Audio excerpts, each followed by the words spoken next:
Anak-anak, selamat pagi. Bertemu kembali dalam pembelajaran agama Katolik.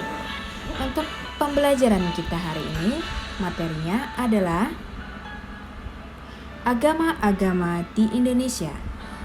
Oke, untuk tujuan pembelajaran kita pada kesempatan kali ini adalah kalian dapat memahami keanekaragaman agama yang ada di Indonesia. Yang kedua, kalian dapat menghargai keanekaragaman agama di Indonesia. Dan yang terakhir, kalian dapat bersyukur atas keanekaragaman agama yang ada di Indonesia.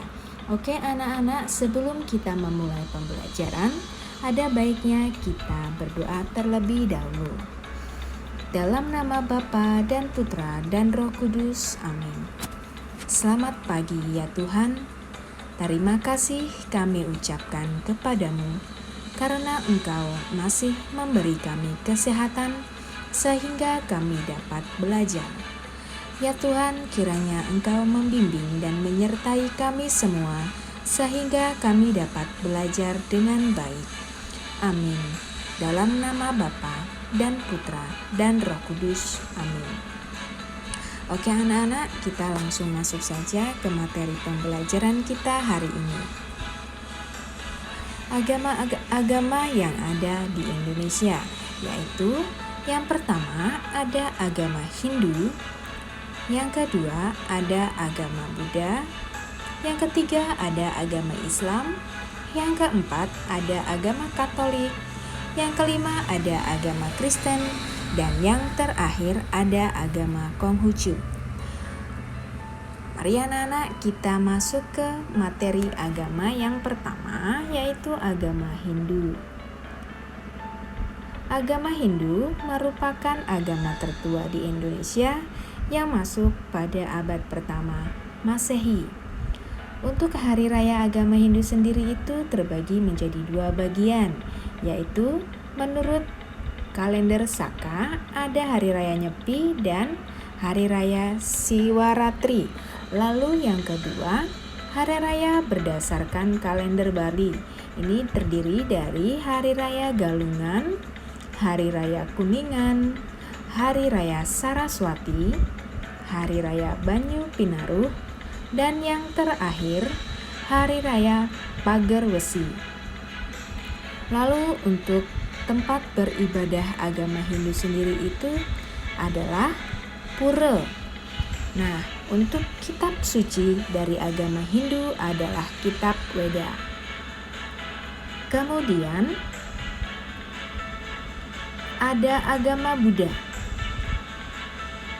Agama Buddha sendiri masuk ke Indonesia sekitar abad ke-5 Masehi.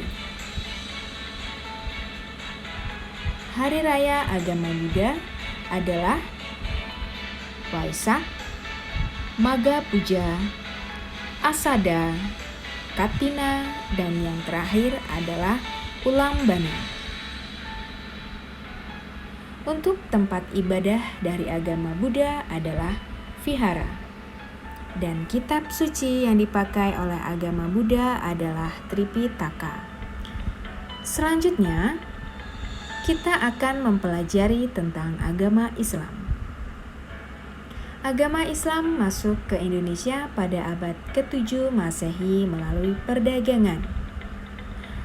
Untuk hari raya umat Islam terdiri dari Tahun Baru Hijriah, Maulid Nabi Muhammad, Isra Miraj, Idul Fitri, dan Idul Adha. Lalu, kitab suci agama Islam adalah Al-Quran. Dan yang selanjutnya, kita akan mengetahui tentang agama Katolik. Agama Katolik masuk di Indonesia berawal dari kedatangan bangsa Portugis ke Kepulauan Maluku pada abad ke-16. Salah satunya adalah Santo Franciscus Xaverius yang pada tahun 1546 sampai 1547 datang mengunjungi Pulau Ambon dan membaptis beberapa ribu penduduk di Pulau Ambon. Untuk hari raya umat Katolik terdiri dari dua, yaitu Hari Raya Natal dan Hari Raya Paskah. Untuk kitab suci yang dipakai oleh agama Katolik adalah Injil. Selanjutnya, tentang agama Kristen. Agama Kristen masuk di Indonesia terjadi seiring dengan dimulainya periode kolonialisme dan imperialisme bangsa Eropa. Agama Kristen dibawa oleh orang Belanda pada abad ke-17 di daerah yang belum dimasuki oleh agama Islam, agama Hindu maupun agama Buddha seperti di Maluku, Timor, sebagian Sumatera dan Sulawesi hingga ke Papua. Untuk hari raya umat Kristen terdiri dari dua perayaan. Yang pertama adalah Hari Raya Natal dan Hari Raya Paskah. Untuk kitab suci yang dipakai oleh agama Kristen adalah Alkitab. Kemudian yang terakhir adalah agama Konghucu. Keberadaan umat beragama Konghucu beserta lembaga-lembaga keagamaannya di Nusantara atau di Indonesia ini sudah ada sejak berabad-abad yang lalu bersamaan dengan kedatangan perantau atau pedagang Tionghoa. Tempat ibadah agama Konghucu adalah kelenteng, dan kitab suci yang dipakai oleh agama Konghucu terdiri dari dua bagian. Yang pertama, kitab Ujing yang berisi 5 kitab. Yang pertama, kitab Sanja Suci. Yang kedua, kitab dokumen sejarah. Yang ketiga, kitab Wahyu Perubahan. Yang keempat, kitab kesusilaan. Kelima, kitab Chunkyu. Lalu bagi kitab yang kedua adalah kitab Sisu yang berisi kitab ajaran besar, kitab tengah sempurna, kitab Sabda Suci, dan yang terakhir kitab Mengzi. Nah, anak-anak, demikianlah tentang agama-agama yang ada di Indonesia. Kesimpulan dari pembelajaran kita hari ini adalah